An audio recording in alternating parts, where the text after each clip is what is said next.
and also that personally, because I came to India, and for me that was the when I started to question the development model, and then what kind of person can bridge India and the Western world. So that's why I wanted to talk to you. Yeah. Okay. So should we start with this bringing together exactly. movement? Yeah. Rani? Yeah. Okay. Looking at you. Yeah. At the moment, the environmental movement is fragmented. And there are groups of people who say that I don't have time for the planet Earth and the environment. It will take care of itself. If I take care of myself, my own personal development, that's all I can do. And the other people say, oh, I don't have time to spend any on for personal development. I need to take care of the planet. So there's a spiritual aspect and there is a environmental aspect. Then there's a third aspect, and that is social justice and development movement.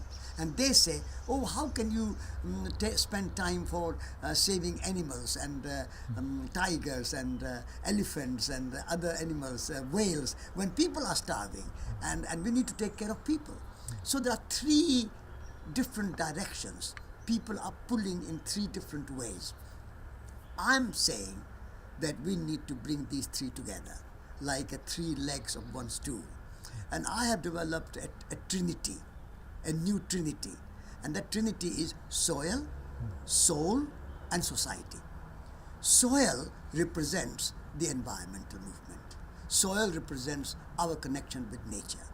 And we are nature. Nature and us are not separate.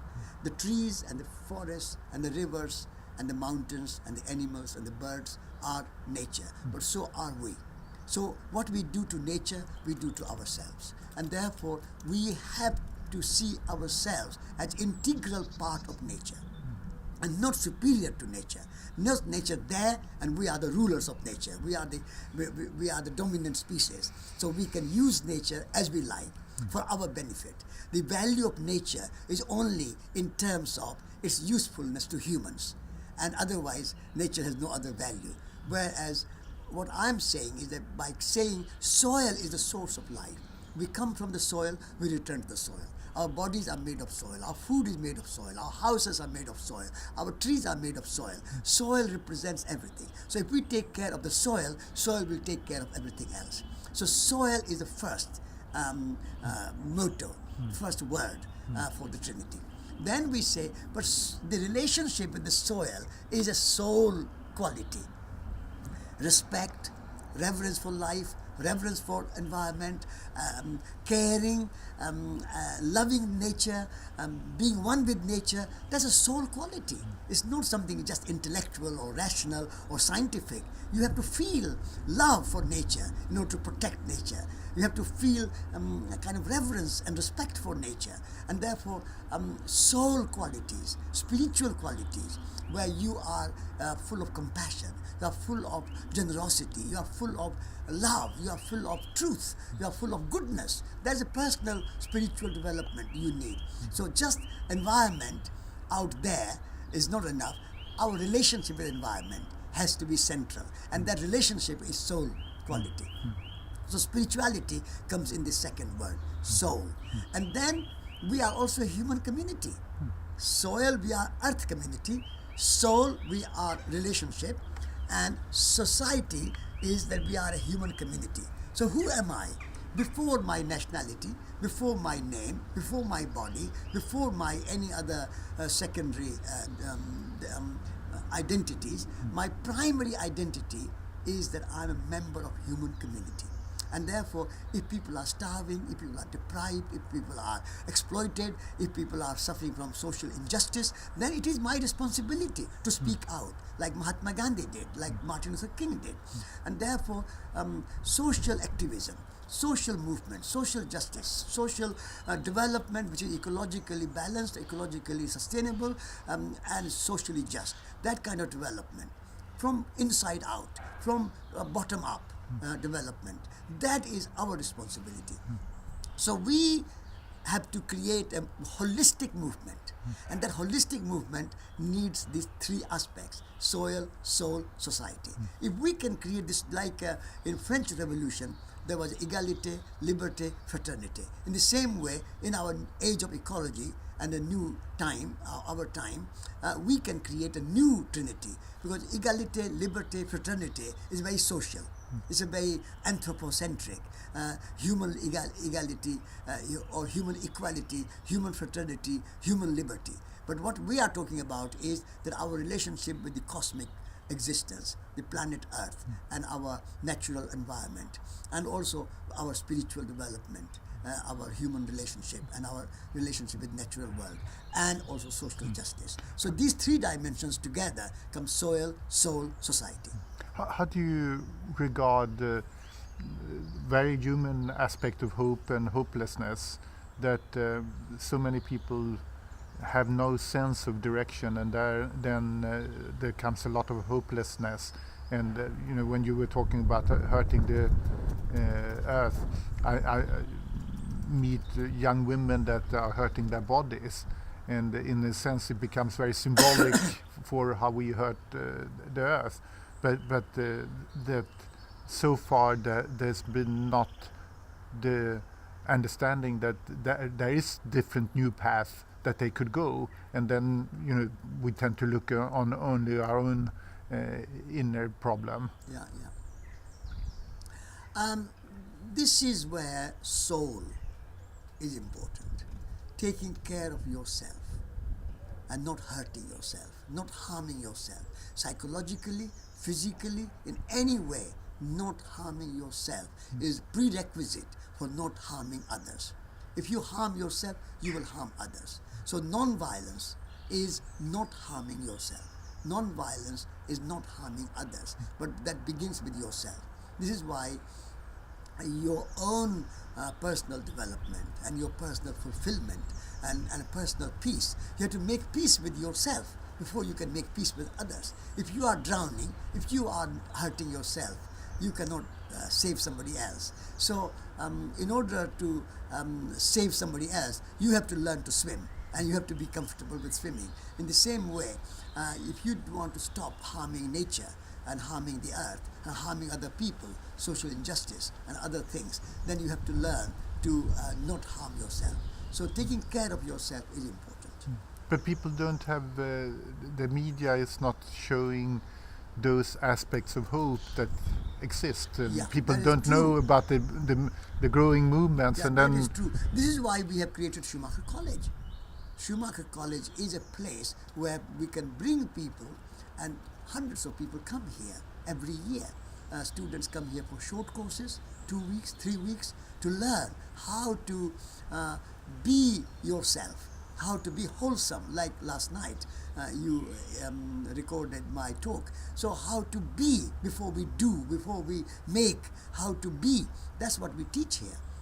The Schumacher College, and there are many small centers are developing around the world, and we are collaborating with other centers around the world. And so if we can create centers where people can come for renewal, for rejuvenation, for self-discovery, for self-confidence, for self-appreciation and self-realization, then they can go out in the world with the resilience within themselves to face the world, to be the social activist, to be eco-activist, to be spiritual activist in the world. But before you can do that, you have to rejuvenate yourself, you have to strengthen yourself. And that's why transformative learning at Schumacher College transforms you into a resilient person, a courageous person to go out and take risk in the world and serve the world and help others to take care of themselves. So Schumacher College is an example, and I think there are some other similar examples. In India, there is a place which started by Vandana Shiva called Bija Vidyapith. And now Bija is a center, a 50-acre farm, Navdanya farm, where mango trees and guava trees and papaya trees and rice and wheat and everything growing, and people are working on the land, and there's a study, there's a meditation, there's a yoga, that kind of center. So there, we have to help young people to become strong and resilient so that they can go out in the world and serve and face the problems without burnout, without feeling frustrated or disappointed. And we were talking before, and I mentioned that this race to make everyone dependent, which could be a way of rephrasing development. And we see some even small countries saying we want another path. So far, it's very small, but this is a beginning. Small country like Bhutan saying that we don't want this GNP, gross national product. We want GNH, gross national happiness. That is a good beginning, because big change cannot come from big countries like America or China or India or Europe. These countries are too wedded to a very capitalistic and very commercial and very consumerist culture. They are too stuck in it. And this World WTO and World Trade Organization, which is a kind of keeping everybody in it. So I think the big change will begin small, from a small country. And so I have a hope in Bhutan. And the Bhutanese idea of gross national happiness is a good starting point, where people can start to focus not on economic growth, but on economic well-being and human well-being. Economic growth for what? What is the purpose of economic growth if there is no happiness? There are more crime, more breakdown of family, more loneliness, more marriages breaking down, nature destroyed, social cohesion destroyed. What's the point of economic growth? So economic growth without some real purpose is a waste of time.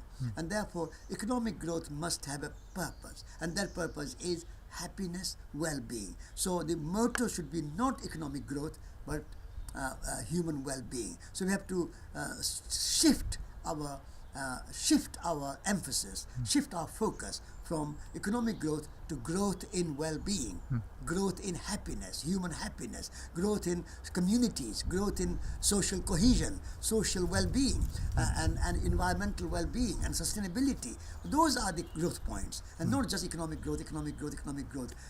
When you have built all the land into airports and motorways and houses and shopping centers and so on, then what will you do? Where your economic will come from? So economy has to be a cyclical economy, so that it can last forever and ever and ever, rather this linear economy where growth. Where do you end? So take from nature, use it and throw it away. That's the growth, consumerism. So I think we need to have a new kind of economy, which is a well-being economy, where economy is more cyclical. So you take, use and put it back in nature, so that nature is rejuvenated and then brings back, so that it's a permanent economy, it's a sustainable economy, it's a cyclical economy. It goes back and comes back and goes back and comes back. Whereas our economy at the moment is a waste economy. Not a cyclical economy, but a waste economy. We waste. So that's the greatest curse of the Western civilization, that we waste so much. We are a waste-making civilization, and therefore we need to change that. But in fact, I mean, there are hundreds of millions, maybe even people engaged in some kind of community work all over the world. But there seems to be, the GNH could be one, but we need something that put it all together. As you said, the environment people are not connecting with the social people and etc. So do you think that this, or what could be the kind of uniting thing that could get those all the organizations and people joining hand? Joining hand is very important. And so through the magazine, which I edit, Researchers, we try to bring people together. Social justice people and development people and spirituality oriented people, ecologists, environmentalists, all these people we bring together in one magazine, and their ideas, their projects, their activities, their action, we publish and publicize them. So that is our effort. So I think it's good to have many, many, many groups and individuals and organizations doing grassroots work in the different countries, different fields, different areas. Some people work in health areas, some people working in education areas, some people work in cultural areas. So different areas. It's good, but we are all linked. We have to see the link, that we are all linked for a bigger vision. And that's why I put soil, soul, society. That's a bigger vision. If we can create this awareness that we are all linked, even though link is like a thread in a necklace. You only see the beads, you don't see the thread, but still it is connected. So the movement has to be connected with that thread of solidarity, a thread of mutual support, and a thread of reciprocity, so that we know who is doing what and how they are doing it. So if we can maintain that soil, soul, society as the thread, and we see different actions fulfilling the same big vision, then I think we can be a strong movement. Otherwise, we just remain organizations and not a movement. And we need to be a movement rather than just a collection of separate organizations. So all organizations must pool together their energy, their ideas, and work towards a common goal, and the common goal of common good and common weal, common development, common fulfillment, common goal. And obviously we know that the challenge is huge, and I like when Joanna Macy is saying that it's the as biggest challenge as when we went from hunter-gatherer over to become farmers. This is the first time in the history of humanity where we had to make intentional decline, and we never seen decline. We only seen escalation. So this shift seems to be a huge step to take. No, I think Joanna Macy is a wonderful, wise woman, and she has got this wonderful idea of great turning. So now we are at a turning point, and the awareness is rising. And a tipping point will come soon, I hope. A tipping point will come when we do the turning, the great turning. When the tipping point comes, then we can have great transformation, great change, great transition. So in that sense, also I think the transition movement is a very significant movement around the world. I think there are something like 300 or more than 300 groups around the world who are working towards this transition, so that rather than waiting for somebody like government or business or somebody to change our society and make policies which are sustainable, people are taking responsibility upon their shoulders and say, we are going to live a different life. We are going to create new kind of business. We are going to create eco-businesses where sustainability and resilience are central to our business, and not just making profit and not just making money and growing, but really creating a sustainable future for humanity and for the earth. And so transition movement is a very significant movement, and through that maybe we can unite everybody. Because transition is a spiritual transition, it's a social transition, it's an ecological transition, it's an educational transition, it's a health transition every field. And so I think transition movement can give us a uniting platform. At the same time, then on the governmental level, there are hopes and there are changes, but sort of a reflection is that the resistance become harder. It's like the crunch, the surface become harder, so that it's even more difficult to come into. So it's really, sometimes I say that if you on the airport and you have the band. So one band goes in one direction. Unfortunately, the other goes in the other direction, and suddenly you find yourself with split legs. that the stress becomes bigger because of being close to the turning. Yes. But do you know the great change in the world begins small and at the grassroots level. So if you say how change came about in South Africa, the end of apartheid, it did not start from the top. It started from the bottom. And people have to make sacrifice. People have to struggle. And Nelson Mandela had to be in prison for 27 years. But in the end, apartheid came to an end. In the same way, the civil rights movement in the United States started small.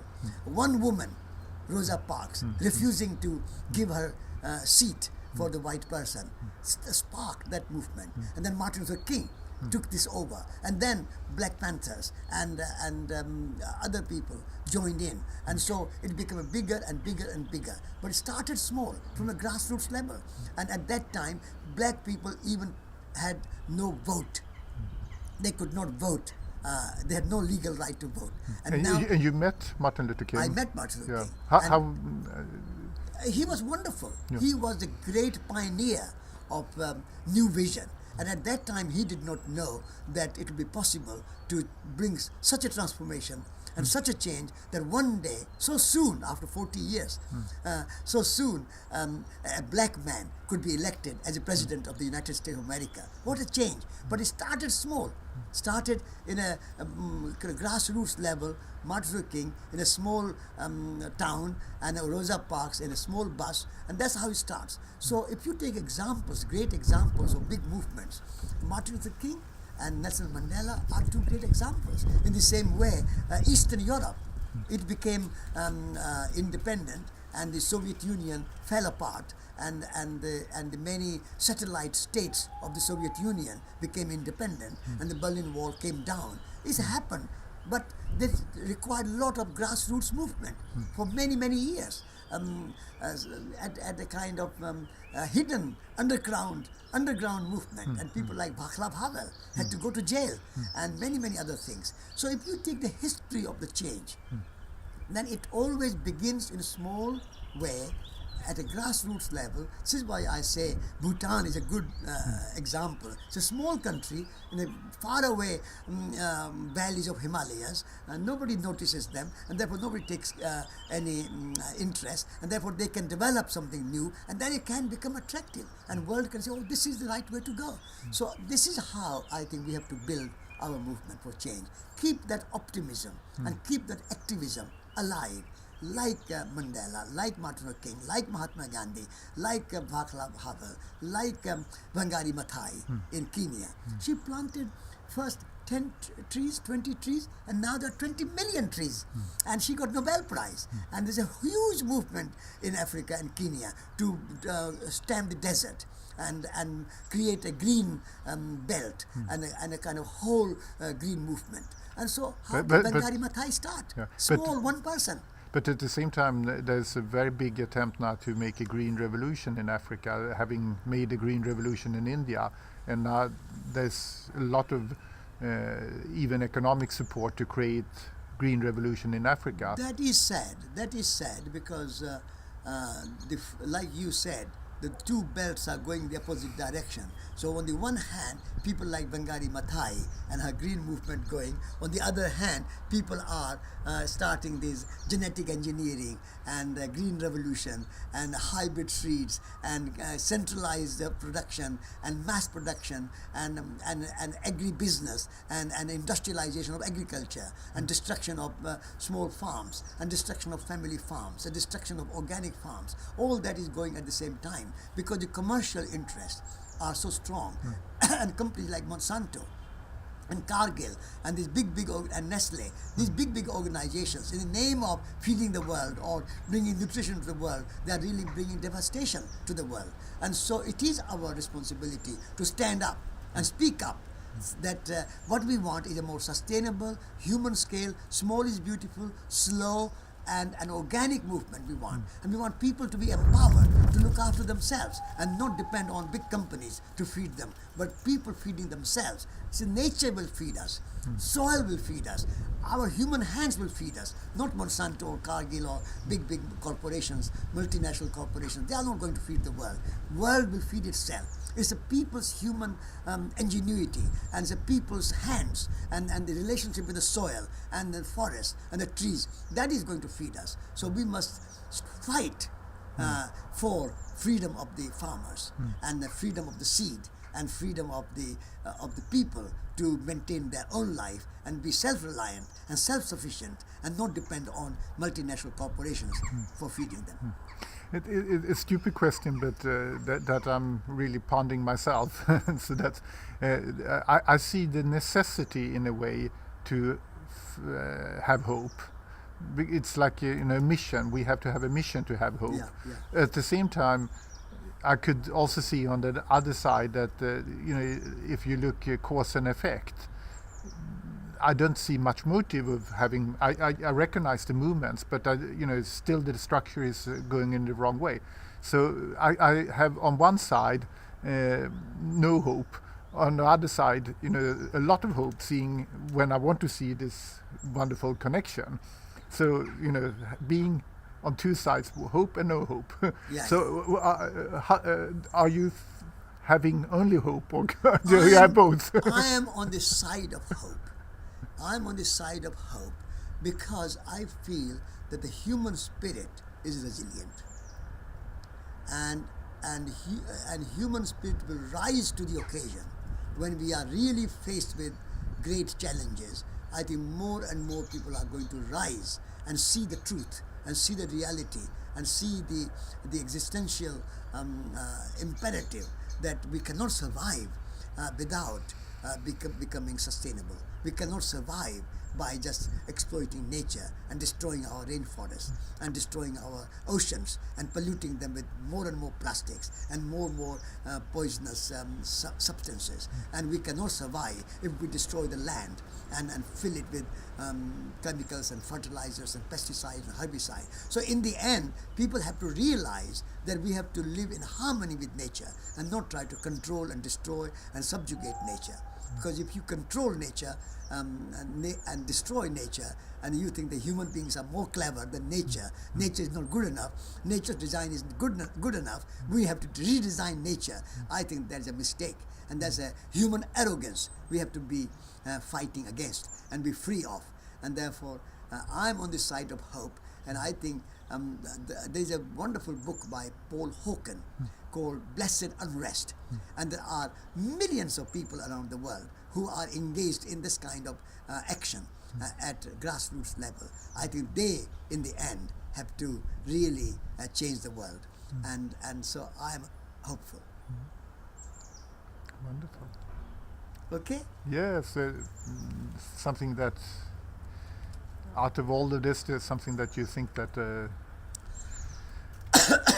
I should ask you. No, I think you've done it. You've done it. It's all there. I mean, obviously it's, but I've seen on the YouTube there's a lot on your personal experience, and for myself, living with nearby the Kristani community, which is interesting. But for me, when coming in contact with the Krishnamurti text, and I was also doing work with Wangari Maathai. I was filming her, and I met the homeopathic doctor Krishnamurti, who lives in Greece. He also got the right livelihood. So the meeting of having read Krishnamurti has been an inspiration for me. And you met him, and it's the way I was reading or understanding is that we have to also put the questions and not give the answers. That was very much at the center of his teaching. I think questions are more important than answers, because when you question, you are exploring. You are on a quest. The quest and a question come from the same root. So you are on a quest. And when you are on a quest and you have questions, then you have a discovery. If you get ready-made answer, you don't discover anything. It's just intellectual exercise. One question intellectual and other answer intellectual, both intellectual exercise. But if you are truly live with the question, and go along with the question on the path of discovery, and then discover the truth for yourself rather than somebody giving you an answer. People look for the answer from a guru, from a teacher, from the Bible, from Quran, from Bhagavad Gita, from some religious text or some religious organization. Answers are not there. Answers are in your heart. And answers are you have to discover in relationship with other people, in relationship with natural world, and in your own inner voice. And so I would say live with the questions and don't just seek quick answers. Live with the questions and go along with the questions and then make a discovery of your own answers. That is best. Walking, you've been teaching and walking a lot. Are you still do the walking teaching? Yes, because walking is a kind of questioning. It's a kind of quest. You are on a journey, and when you are walking, you are discovering every day something new, something fresh, in nature or within yourself. You find yourself. So walking, your mind is much more active when you are walking, and your thinking is much more spontaneous and much more fresh. And therefore, walking is a true way of finding answers. And so I teach walking. I'm going to run a course at Schumacher College, 1 week course for walking with Earth Pilgrim.